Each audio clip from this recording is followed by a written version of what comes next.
బాగుంటుంది. సో అలా చూసుకొని వేసుకోండి. ఇది జస్ట్ నేను గరం మసాలా వేసాను. అండ్ ఒకవేళ మీరు చికెన్ కర్రీ చేసుకుంటున్నారు, ప్రాపర్గా స్మెల్ రావాలి, ఏం చేసినా చేయకపోయినా స్మెల్ రావాలి, పక్కింటి వాళ్ళ వరకు వెళ్ళాలంటే ఆచి మసాలా వేసుకోండి. ఆచి చికెన్ మసాలా.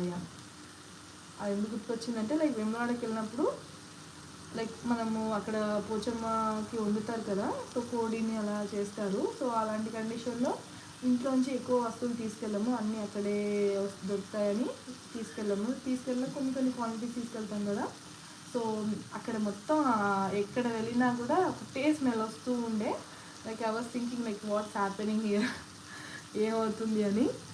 సో అందరి దగ్గర ఒకటే స్మెల్, ఇంకా అన్ని రూమ్స్లలో అంటే అన్ని రూమ్స్లలో ఉంటారు కదా వెన్వాడలో గుడి దర్శనం దగ్గర. సో అందరి దగ్గర ఒకటే స్మెల్. ఇంకా నాకు అర్థమైంది I have to reach out to the nearest shop.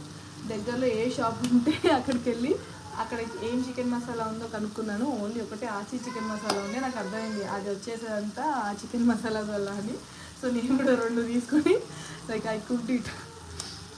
నాకు కూడా సేమ్ టేస్ట్ వచ్చింది. So sometimes it works, not all the times. అలానే ఇంట్లో ఎప్పుడు like over the 7 years or whatever concern నేను ఎప్పుడు ఆచి చికెన్ మసాలా వాడలేదు.